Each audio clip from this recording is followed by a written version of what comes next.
Ya pemirsa, polisi menangkap 15 anggota sindikat mafia tanah yang diduga menipu keluarga mantan Wakil Menteri Luar Negeri Dino Patijalal. Sejumlah tersangka itu ditangkap dari 3 laporan keluarga Dino atas dugaan penipuan beberapa tanah dan bangunan. Lantas siapa dalang utama dari 15 anggota sindikat mafia tanah yang telah ditangkap itu dan seberapa luas jaringan mafia tanah ini? Langsung saja kita akan membahasnya bersama Kasubdit Harta Benda Direktorat Reserse Kriminal Umum Polda Metro Jaya AKBP Dwiasi Wiyatputra. Pak Dwiasi, terima kasih bergabung bersama kami di Prime Time. Sampai sejauh ini bagaimana perkembangan terkini terkait penanganan kasus mafia tanah yang menimpa keluarga Pak Dino Patijalal, Pak? Selamat sore Mas Doni. Jadi untuk perkembangan perkara dengan 3 laporan polisi sampai saat ini sudah ada 15 tersangka dan masing-masing laporan polisi ini ada 5 tersangka dengan perannya yang sudah dilakukan pemeriksaan sesuai alat bukti, 1 aktor intelektual, 1 figur, yang kedua suaminya figur, yang ketiga yang menggunakan sarana prasarana, kemudian ada juga yang menjadi staf PPAT, kemudian ada juga yang mengurus ke BPN untuk membalik nama, beralih namanya. Pak Dwi, menurut Anda yang Anda katakan itu aktor intelektualnya apakah dimaksudkan Freddy Kusnadi atau ada orang yang lebih tinggi?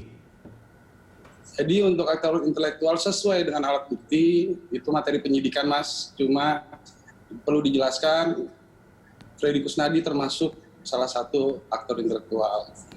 Oke. Tapi kita sampai saat ini sesuai pemeriksaan baru FK yang kami duga sebagai aktor intelektual. Ya, artinya FK salah satu aktor intelektual ya Pak Dwiasi ya. Nah, dari keterangan yang kami himpun dari korban yaitu Pak Dino Patijalal, dari video yang beliau saksikan katanya ada statement dari FK mengatakan ini aktor intelektualnya. Artinya ada kemungkinan polisi bisa menelisik lebih jauh ada aktor intelektual di balik FK begitu Pak Dwi?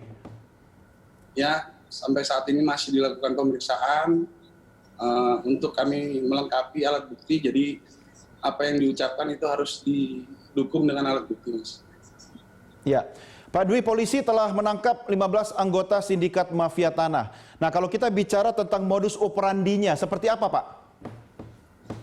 Jadi modus operandi mengenai perbuatan sindikat mafia tanah yang sudah diungkap oleh Direktorat Reserse Kriminal Umum adalah sindikat mafia tanah yang dilakukan di daerah Jakarta Selatan. Daerah Jakarta Selatan dengan modus operandi sertifikatnya asli, namun saat peralihan haknya itu menggunakan figur palsu. Sehingga si pemilik sertifikat ini tidak mengetahui sertifikatnya beralih nama, kemudian sertifikatnya diagunkan dengan kepada pihak bank, sehingga aktor intelektual ini mendapatkan keuntungan. Terima kasih. Artinya pelaku ini menyasar tanah atau aset dengan NJOP yang tinggi begitu Pak ya? Jadi modus operandi para pelaku ini adalah survei dulu dengan papan, ada rumah yang ada papan namanya dijual, kemudian seolah-olah menjadi pembeli, ada juga figur seperti itu, yang bekerja sama dengan si pemeran atau yang kita sebut aktor intelektual itu, Pak. Ya. Apakah ada modus khusus mereka menyasar targetnya adalah orang tua atau lansia ini, Pak?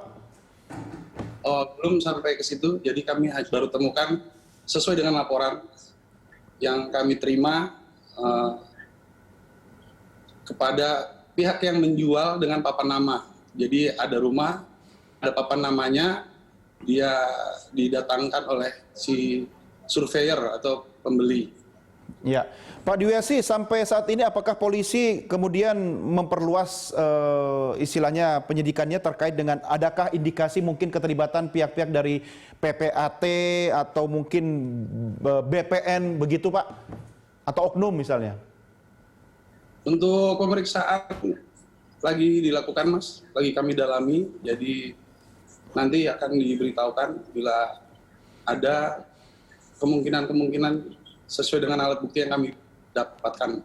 Sampai jadi saat ini Pak Dwi Asi, apakah hasil dari pemeriksaan terhadap 15 orang yang tertangkap itu bisa melebar kepada kasus-kasus lain yang juga mungkin sudah mendapatkan laporan dari masyarakat, Pak? Baru kepada 3 laporan tersebut. Baik, target sendiri dari kepolisian kapan Pak ini bisa terurai? Target kami secepatnya, Mas. Kami segera untuk limpahkan ke pihak kejaksaan. Jadi kami berkas semuanya para tersangka ini untuk segera dikirimkan ke pihak kejaksaan. Baik, ini karena kalau menyangkut tanah, menyangkut hak warga yang dan sangat sensitif ya Pak ya. Pak Dwi, terima kasih. Selamat bekerja Pak. Kami nantikan perkembangan selanjutnya. Selamat sore Pak. Terima kasih Mas. Pemirsa, demikian diskusi kami dengan Kasubdit Harta Benda di Treskrimum Polda Metro Jaya AKBP Dwi Asi Wiatputra. Prime Time segera kembali sesaat lagi.